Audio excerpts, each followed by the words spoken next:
ফের কেন্দ্রীয় বঞ্চনার অভিযোগ আর এবার মমতা বন্দ্যোপাধ্যায়ের কায়দায় দিল্লিতে ধর্নায় কর্ণাটক সরকার। কেন্দ্রের বঞ্চনার অভিযোগে ফের মন্ত্রী সাংসদদের নিয়ে কর্মসূচি মুখ্যমন্ত্রী সিদ্ধারামাইয়া।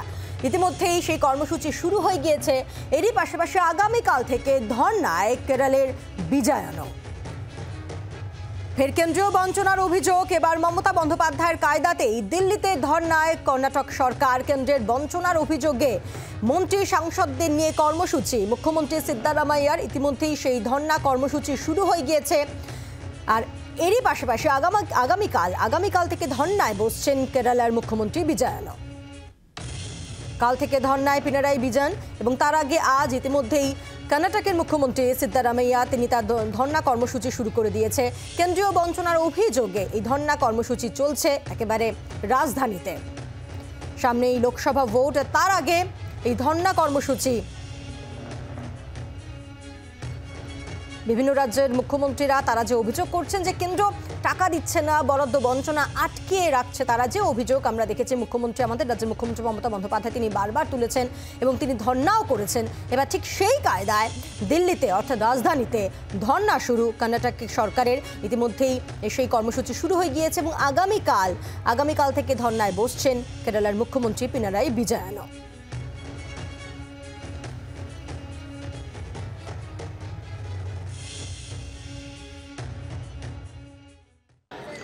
आज ये जो लोकतंत्र में सबको समान जितना टैक्स हम स्टेट से देते हैं उसकी हिस्सेदारी जो है हिस्सेदारी न्याय से मिलना चाहिए।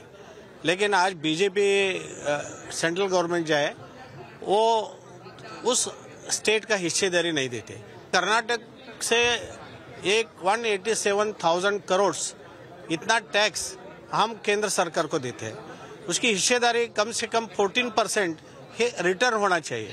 पर आज तक भाजपा सरकार ने, केंद्र सरकार ने कर्नाटक को रिटर्न नहीं दिया। इसलिए आज ये लोकतंत्र में हमारा जो हक है वो हमारा हक हम हासिल करना चाहते हैं। सीधे साधे बोलने से हक हासिल नहीं होता, इसलिए लोकतंत्र में हम ऐसा प्रोटेक्शन करने की जरूरत पड़ रहा है।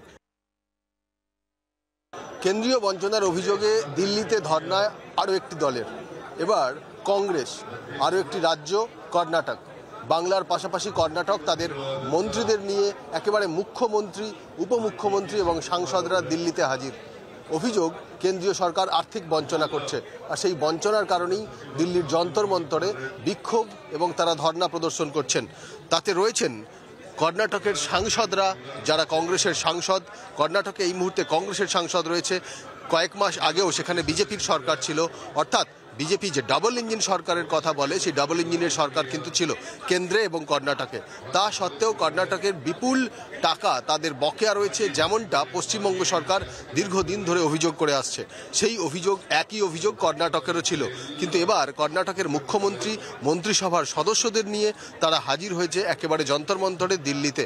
এবং আমি দেখাবো যে যন্তর মন্তরে মুখ্যমন্ত্রী বসে রয়েছেন, উপমুখ্যমন্ত্রী বসে রয়েছেন এবং এই বকেয়া টাকাটা কত, 1,87,000 কোটি টাকা। এটা কর্ণাটকের রাজ্যের বকেয়া। আর এই বকেয়ার যে টাকা তার দাবিতে এরকমই তারা একটা শার্ট পরে এখানে এসেছেন যারা কর্ণাটকের কংগ্রেসের নেতা কর্মী, তারা প্রত্যেকে এসেছেন এবং মঞ্চ বেঁধে কেন্দ্রীয় সরকারের বিরুদ্ধে বিক্ষোভ দেখাচ্ছেন। তাদের অভিযোগ যে নির্মলা সীতারামন অর্থমন্ত্রী তিনি এবার এই অন্তর্বর্তী বাজেটেও রাজ্যের জন্য বরাদ্দ করেননি, অথচ কর্ণাটক সরকার তাদের যে কেন্দ্রীয় যে কর সেই করের টাকা কিন্তু তারা দিচ্ছেন এবং যথেষ্ট পরিমাণে সেই টাকা দিচ্ছেন, অন্যান্য রাজ্যের তুলনায় যথেষ্ট বেশি। তা সত্ত্বেও কর্ণাটককে বঞ্চনা করা হচ্ছে। যে বঞ্চনার অভিযোগ মমতা বন্দ্যোপাধ্যায় করছেন সেই একই বঞ্চনার অভিযোগ কর্ণাটক সরকারও করছে, কর্ণাটকের রাজ্য সরকার করছে এবং মুখ্যমন্ত্রী, উপমুখ্যমন্ত্রী, সাংসদ, বিধায়ক তারা প্রত্যেকেই যন্তর মন্তরে ধর্নায় বসেছেন। ক্যামেরায় শঙ্কর মালিকের সঙ্গে রাজীব চক্রবর্তী, জি24 ঘন্টা, দিল্লি।